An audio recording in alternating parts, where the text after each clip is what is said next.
I wish every love story opened with roses and violins, but mine began in a stuffy 10th grade physics lab that smelled faintly of chalk dust and adolescent fear.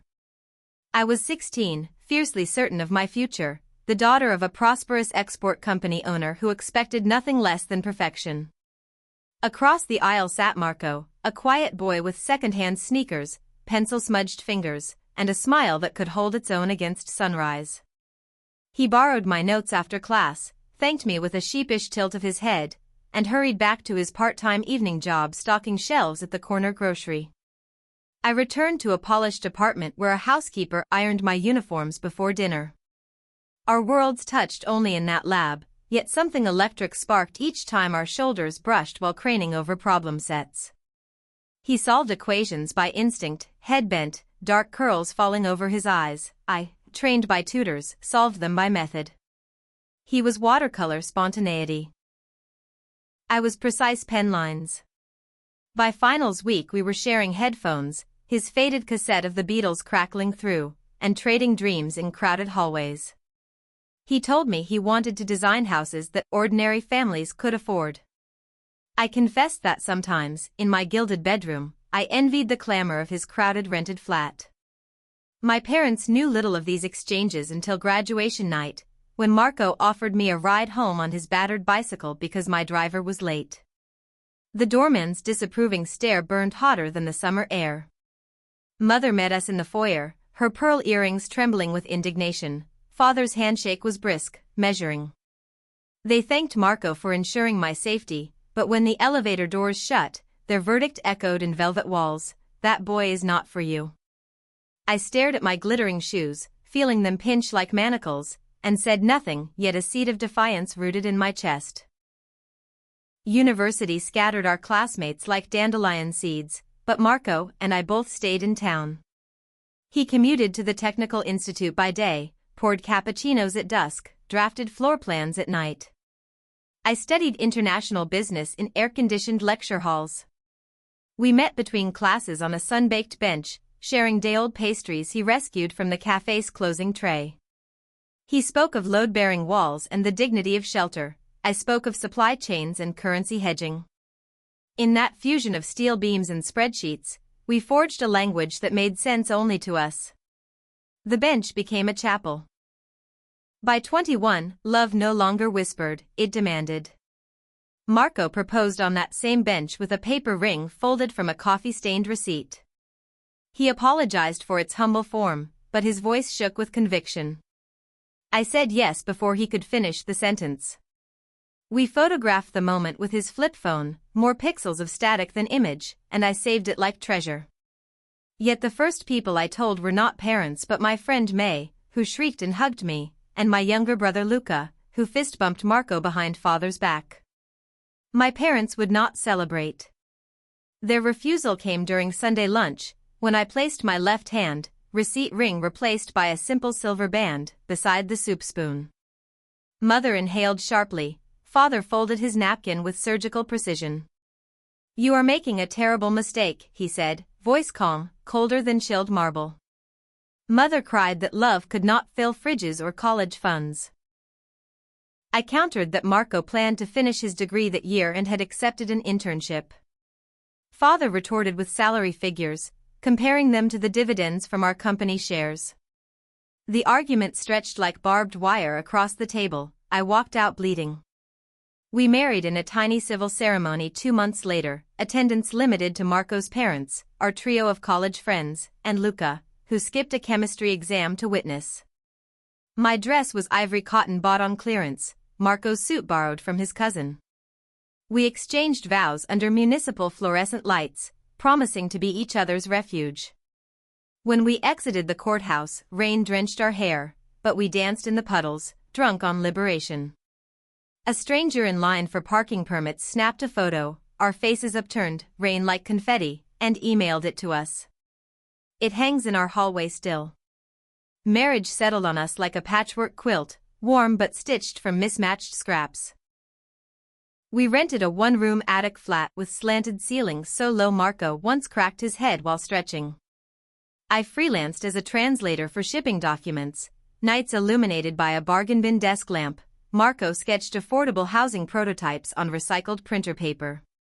On weekends we scoured flea markets for furniture with good bones, sanding and repainting until sawdust and laughter coated the floorboards.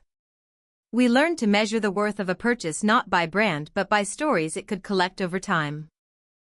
Our first winter together tested more than our insulation. The roof leaked icy droplets onto the futon during a January storm, the heater wheezed, then quit entirely. Marco hoisted buckets, I boiled water for makeshift hot water bottles, and we huddled under 3 layers of thrift store blankets. Yet that night we talked for hours, dreaming of houses he would someday build, ones with roofs that never leaked, windows that chorused with morning light, doorways wide enough for wheelchairs. He sketched by candlelight, and in that flickering glow I saw the architect he was becoming, a craftsman of hope. When spring unfurled new leaves, opportunity blossomed. Marco won a national student competition for sustainable design. The prize, a modest grant and an apprenticeship at a mid-sized firm, nudged us onto firmer ground. With it came health insurance, which proved timely when I discovered my nausea was not food poisoning but pregnancy. We celebrated by splitting a supermarket cheesecake on the rooftop, city lights blinking approval. I phoned my parents, voice trembling, hoping the promise of grandchild might thaw ice. Father congratulated me politely, mother mailed a box of prenatal vitamins but no note. It was an olive branch carved from glass. 9 months later, after 18 hours of thunderous labor, Sophia arrived, red-faced and furious at the cold world. Marco, eyes rimmed with sleepless awe, held her as if she were both crystal and sun. I watched them, equal parts exhausted and exhilarated, sensing the axis of our universe tilt. When we carried Sophia to my parents' penthouse for introductions, mother's arms softened, she pressed her cheek to the downy head and whispered lullabies from her own girlhood. Father, however, remained formal, presenting Sophia a silver rattle like a diplomat bestowing gifts. We accepted, grateful for the crack in his armor. Year by year our life widened. Marco's designs evolved. Row houses with community gardens, apartment blocks with crayon-bright stairwells, earning praise in local papers. I joined a logistics startup that valued my trilingual skills and remote flexibility. We moved to a 2-bedroom walk-up with peeling wallpaper but sturdy floors, enough space to welcome Daniel and, 2 years later, Clara. The kids shared bunk beds, turning the lower berth into a pirate ship. We budgeted religiously, our refrigerator plastered with envelopes labeled rent, groceries, emergency, Sophia's ballet, Daniel's science kit, Clara's crayons. Still, we were rich in bedtime stories and Saturday pancakes. The rift with my parents narrowed slowly, stitched by grandchildren's giggles. Father discovered Daniel's fascination with model trains and invited him to tinker in the basement workshop. Mother taught Sophia to embroider daisies onto pillowcases. Clara, a hurricane of energy, charmed them both by declaiming nursery rhymes atop the coffee table. I observed these scenes with cautious hope, as though love were fragile glass, yet each visit reinforced that the boundary between worlds was porous, woven with sticky-fingered hugs. Marco remained respectful but reserved, never forgetting the early dismissal. Father, in turn, referenced Marco's projects with clinical curiosity, not praise. One autumn evening, Father phoned me alone, voice uncharacteristically hesitant. He asked if Marco would consult on a corporate housing initiative my parents' company financed abroad, purely professional, he stressed. I relayed the message to Marco, whose eyebrows climbed skyward. We debated late into the night, weighing pride against potential. Finally, Marco agreed, on condition of creative control and fair labor practices. At the first board meeting, he presented designs prioritizing natural light, communal courtyards, and wheelchair access, features the executives had not considered. Father watched, fingers steepled, as the room shifted from skepticism to admiration. A door cracked wider. The project completed 2 years later, under budget and ahead of schedule. Its ribbon-cutting ceremony became front-page news, featuring a photograph of Father and Marco shaking hands before pastel-painted balconies. Father's eyes reflected something akin to respect, Marco's smile held cautious gratitude. That night, at a private dinner afterward, Father raised a toast to family partnerships. My heart swelled like a sail catching long-awaited wind. We drove home in silence, savoring the soft hum of mutual understanding at last. With success came choices. The firm offered Marco a lucrative promotion in another city. My startup, meanwhile, opened a regional office there as well. We debated uprooting the children, now thriving in neighborhood schools. Ultimately, we decided to leap together, viewing change as an adventure. We sold the walk-up to a young couple and bought a derelict farmhouse on the outskirts of the new city, our biggest gamble yet. Friends called it the money pit, but Marco saw possibility. Exposed beams begging to be loved, fields yearning for vegetable patches, space enough for future dreams. Renovation was chaos, sawdust storms, paint-splattered sneakers, arguments over tile color at midnight. Yet each demolished wall revealed hidden strength, mirroring our journey. Sophia, at 12, learned to wield a paint roller like a wand. Daniel wired his first light switch under Marco's supervision. Clara planted daisies along the driveway, confident they would flourish. We ate picnic lunches on the subfloor, laughter echoing off naked studs. When finally the house stood finished, sunlight flowing through skylights onto reclaimed wood floors, we held a housewarming party. My parents arrived early, carrying olive trees for the garden, roots wrapped in burlap. Teenage years swept in with hormonal tempests. Sophia dyed her hair blue and joined an indie band. Daniel hacked recycled electronics into drones that dive-bombed laundry baskets. Clara painted graffiti-style murals in the barn. Marco and I oscillated between referees and fans. We established Friday family councils, passing a talking stick, an old wooden spoon, and airing grievances. The kids teased us, yet they showed up, often lingering afterward for hot chocolate and debates about music or quantum physics. In those circles, we learned to practice democracy in miniature, to apologize when wrong, to celebrate progress over perfection. University choices carved diverging paths. Sophia pursued music therapy, Daniel aerospace engineering, Clara fine arts.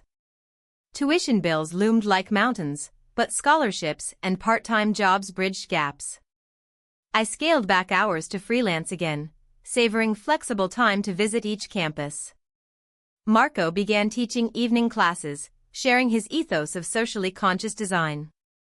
We felt ourselves straddling eras, no longer hands-on parents, not yet empty nesters, hearts tethered by group chats pinging at odd hours. When Sophia texted that her band landed a campus gig, we drove 3 hours to hear her sing, cheering louder than any freshman. The day Daniel phoned to say he'd been offered a position at a satellite startup across the country, my pulse quickened with both pride and ache. Go, I told him. Build machines that touch the stars. He laughed, voice cracking, promised to visit. Clara, meanwhile, secured an artist residency in Spain. Our farmhouse, once bursting, echoed again. Marco and I reclaimed their rooms, turned one into a reading nook, the other a yoga studio, yet left posters and doodles pinned on corkboards like souvenirs. We learned that parenting is an accordion, expanding, contracting, never silent. Our silver anniversary arrived to find our hair threaded likewise. We celebrated by returning to the bench where it all began, though the university had replaced it with sleek metal. We sat anyway, holding hands, remembering the paper ring. Marco surprised me with a new band fashioned from recycled copper roofing, a nod to both his craft and our humble beginnings. I cried, smudging mascara, and gifted him a leather-bound journal filled with sketches of every home we'd lived in, from attic flat to farmhouse. Passers-by must have thought us sentimental fools, they were right.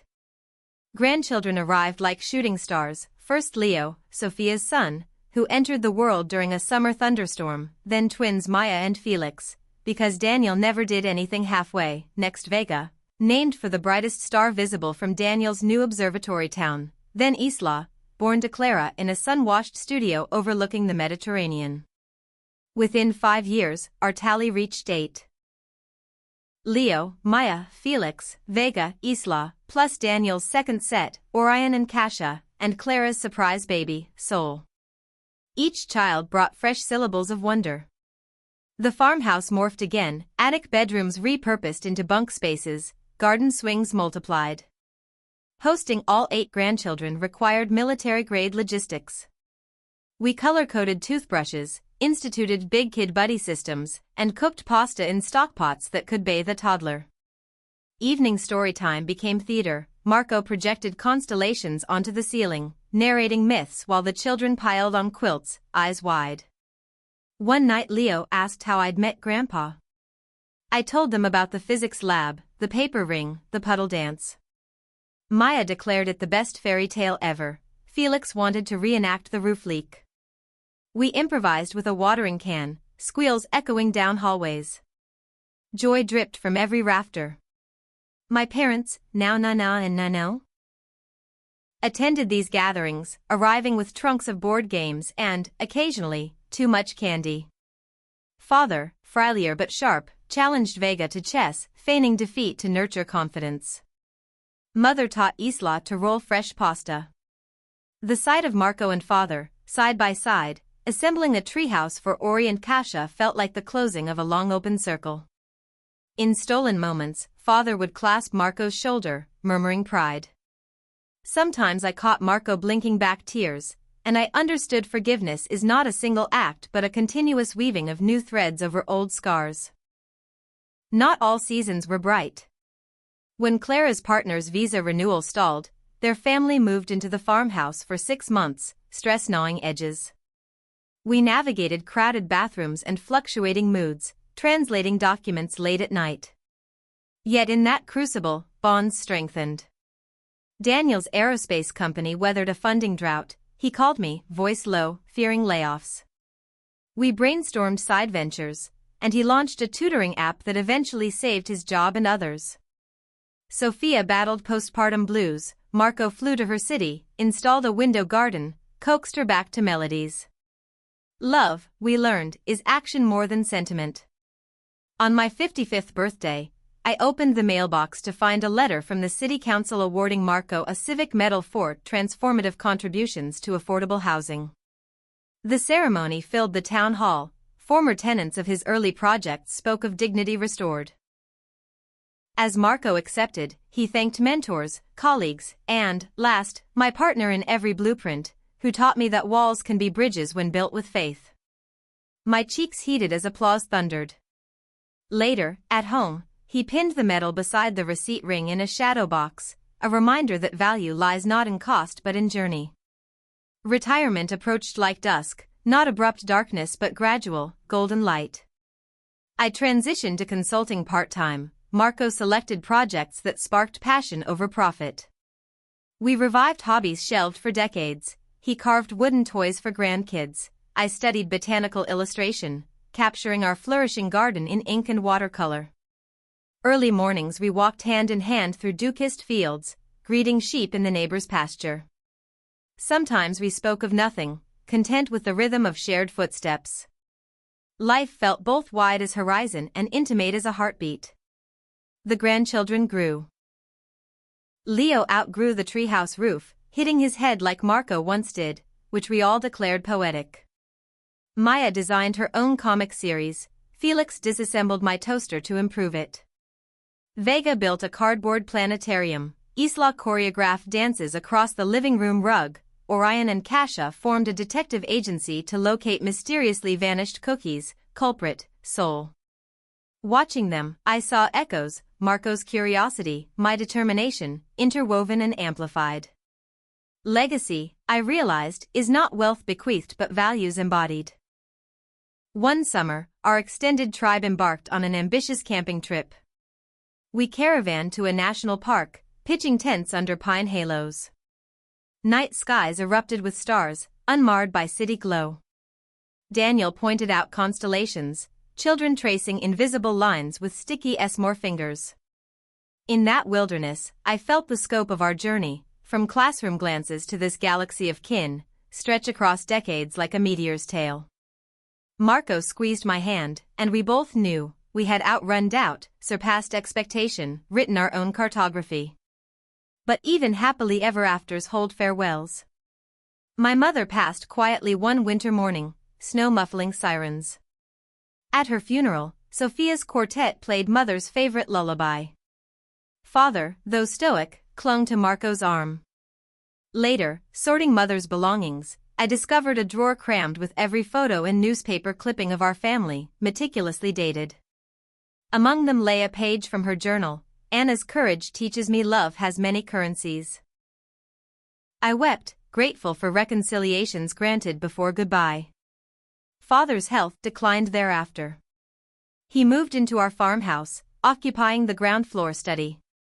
Each evening, Marco carried him to the veranda to watch sunsets. They spoke softly, words carried off by wind.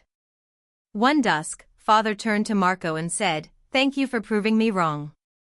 Marco replied, "Thank you for letting me." Father smiled, content.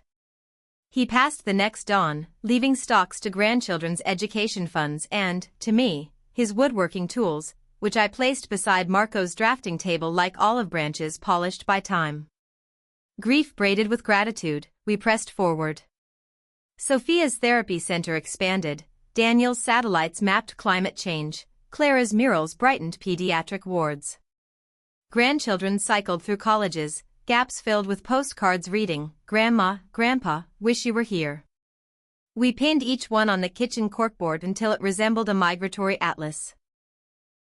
Occasionally, Marco and I traveled to them instead, cheering at recitals, space launch live streams, gallery openings, returning home with souvenirs that cluttered shelves in the most delightful way. On our 40th anniversary, the children conspired to surprise us with a vow renewal ceremony in the barn, now strung with fairy lights. They reconstructed the courthouse vows, but this time surrounded by hay bales draped in quilts, candles scenting air with lavender. Leo, ordained online, officiated. We exchanged rings, Marco's copper band now paired with one forged from reclaimed barn nails, my silver replaced by a bespoke piece the kids chipped in for, etched with the coordinates of every home we'd shared. Tears flowed freely, joy distilled over 4 decades into pure essence. After guests departed, we lingered in the barn, lights dimmed to celestial glow. Marco asked if, knowing all, I would make the same choice again. I answered not with words but with a kiss that tasted of past and promise. Outside, night crickets sang, and I imagined they hummed our story, that privilege can blind until kindness lifts the veil, that poverty of wallet does not equal poverty of spirit, that stubborn faith can weld 2 lives into a beacon bright enough for 8 grandchildren, and counting, to navigate by. 70 crept on silent feet. Joints protested, but hearts marched in youthful tempo. Doctors advised slower paces, we compromised, shorter hikes, longer pauses to admire wildflowers. Marco's beard frosted white, my hair, silver. Yet each morning we greeted the mirror and saw not wrinkles but topographic maps of laughter, tears, perseverance. We framed the receipt ring photo beside our medical diplomas and children's birth certificates, a collage proclaiming ordinary miracles. Grandchildren's children, the great-grands, began appearing like epilogues. Our farmhouse felt again the patter of toddler feet.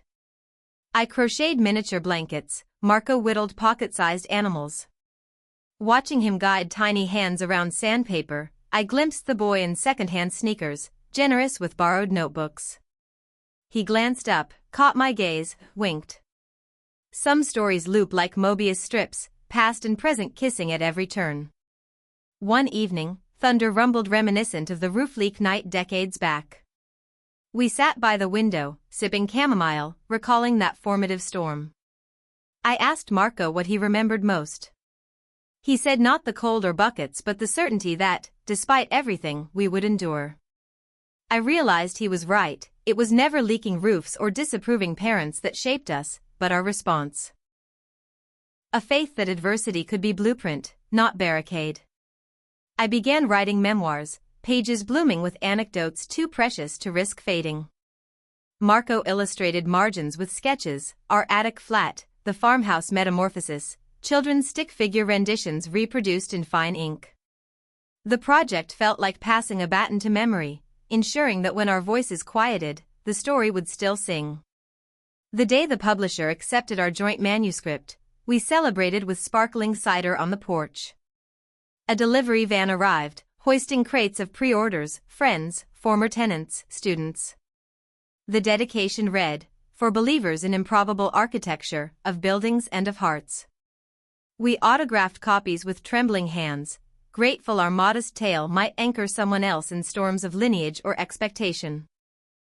Near our 50th anniversary, a local school commissioned Marco to design an outdoor classroom. He agreed on one condition, that the students co-design.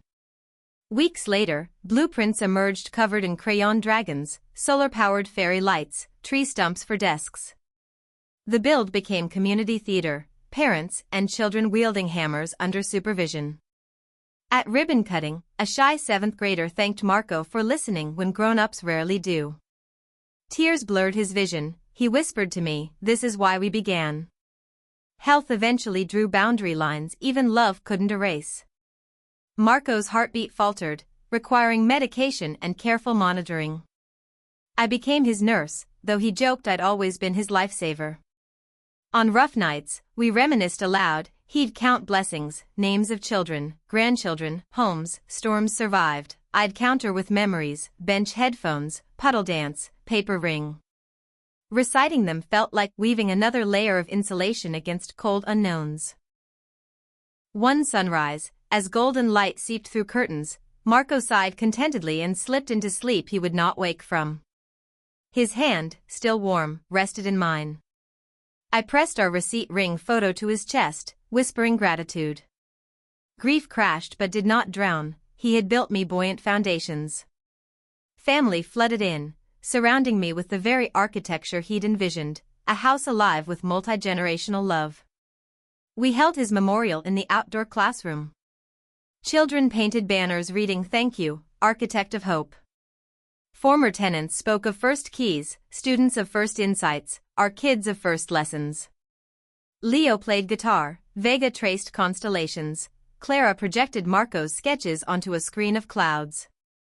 I spoke last, voice steady. He taught us that every limitation conceals a doorway, and every doorway can lead home. A hush lingered, then applause lifted like wind beneath wings. I returned to the farmhouse, rooms echoing yet full. In evenings, I sit on the porch, memoir galley on my lap, revising chapters. Sometimes I read aloud, imagining Marco's commentary, gentle edits, pun suggestions. The receipt ring lies in a locket at my throat, ticking like a hidden clock. When great-grandchildren visit, they ask for the puddle story. I oblige, splashing in watering can rain, laughter harmonizing with crickets. So here I write the coda. I married my poor high school classmate against my parents' wishes, and we lived, truly lived, happily ever after with our 3 children and 8 grandchildren, adding branches still.